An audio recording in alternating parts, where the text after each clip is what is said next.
আমাকে লক্ষ্য করে গুলি করা হয়েছে। আমাকে চিটাগাংয়ের এক মাহফিলে এরকম করে বাতিল শক্তি আমাকে সরাসরি আক্রমণ করেছে, মঞ্চে আগুন ধরিয়ে দিয়েছে। এই সমস্ত অপ্রীতিকর ঘটনার মধ্যে একটি চরম অপ্রীতিকর ঘটনা হলো এই মাহফিলে গত কয়েক বছর আগে আমি মাহফিল সম্পূর্ণ করার পরে একটা কুচক্রী মহল এই মাহফিলকে প্রশ্নবিদ্ধ করার জন্য, আলেমদেরকে লাঞ্ছিত করার জন্য, একটা বাজে পরিস্থিতি সৃষ্টি করার জন্য তারা প্রশাসনকে তাদের জোরপূর্বক ব্যবহার করে কিছু সংখ্যক ভাইদেরকে অত্যন্ত লাঞ্ছিত করার অপচেষ্টা করা হয়েছিল। তার মধ্যে এই ভাইটাও একজন। আমি নিজেকে ধন্য মনে করছি। আমার গোটা দেশে বিগত 16 বছর ফ্যাসিস্ট সরকারের আমলে ঘটে যাওয়া যে অপ্রীতিকর ঘটনাগুলো ঘটেছে, পাবনায় আমাকে লক্ষ্য করে গুলি করা হয়েছে।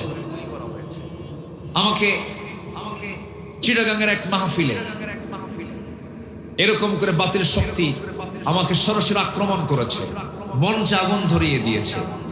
এই সমস্ত অপ্রীতিকর ঘটনার মধ্যে একটি চরম অপ্রীতিকর ঘটনা হলো এই মাহফিলে গত কয়েক বছর আগে আমি মাহফিল সম্পূর্ণ করার পরে একটা কুচক্রী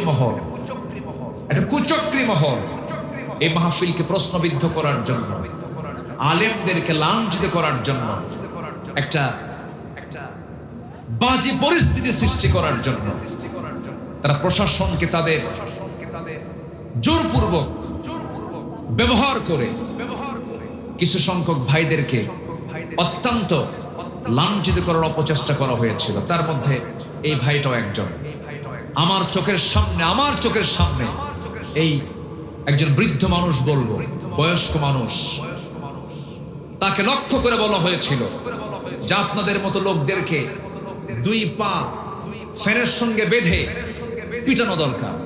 অথচ যে লোকটা বলেছে তার চাইতে তিনি অনেক বয়সের একজন সিনিয়র মানুষ। এইরকম করে মানসিকভাবে যে অত্যাচারগুলো করা হয়েছে তার চূড়ান্ত পাওনা তারা আজকে বুঝে নিচ্ছে। ঠিক কিনা বলেন? আজকে তারা কোথায়? ওই চেয়ারম্যান গুলো কোথায়? ওই জালিম গুলো কোথায়? যারা থানায় ফোন দিয়ে এই সমস্ত অপকর্মগুলো করেছে, যারা মামলার বাণিজ্য করেছ, আজকে তোমাদের বাড়িতে থাকার জায়গা নাই। আমরা শত্রুকে কখনো ভুলে যাব না।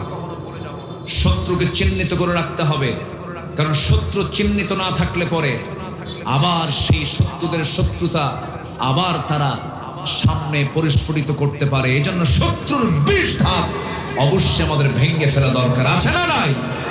একটা প্রশ্ন আসছে, চেয়ারে বসে নামাজ পড়া যাবে কি? চেয়ারে বসে এখন তো অনেকে সাইকেল চালাতে পারে, চলাফেরা করতে পারে, হাঁটতে পারে, বসতে পারে, খেলাধুলাও করতে পারে, কিন্তু মসজিদে গিয়ে নামাজ পড়তে নিলে আর দাঁড়ায় নামাজ পড়তে পারে না। এটা হচ্ছে ভিআইপি মুসল্লি। এটা কি মুসল্লি? ভিআইপি মুসল্লি। এমন মুসল্লি হওয়া যাবে না। আপনি যদি দাঁড়িয়ে না পারেন বসে পড়েন, বসেও যদি না পারেন শুয়ে পড়েন। কিন্তু এমন একটা চিত্র আমরা দেখি এখন কিছু কিছু মসজিদগুলোতে, বিশেষ করে গুলশান, বনানী, বাড়িধারা, ডিওএইচএস, ধানমন্ডিতে এই সমস্ত ভিআইপি এলাকার মসজিদগুলো এখন মানে চিয়ারি মুসল্লি বেশি, ভিআইপি মুসল্লি বেশি।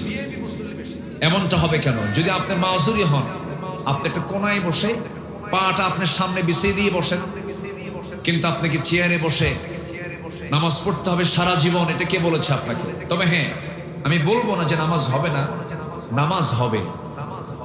আপনি মসজিদের একটা কোনায় গিয়ে ক্ষণিক দিনের জন্য 2 দিন, 3 দিন, 4 দিন, 8 দিন, 10 দিন হতে পারে, কিন্তু সারা জীবন আপনি চেয়ারে নামাজ পড়বেন আর ওদিকে সাইকেল চালাবেন, এটা ইসলাম অনুমোদন করে না।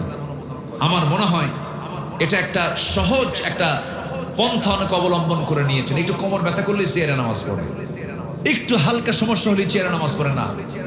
অনেক মানে ফিকহবিদ, অনেক মুফতিদের মতে ফতুয়া হচ্ছে, অনেকে বলেছেন চেয়ারে নামাজ পড়াই যাবে না। আবার কিছু কিছু মুফতি তারা বলেছেন, যেরকম আমি নিজের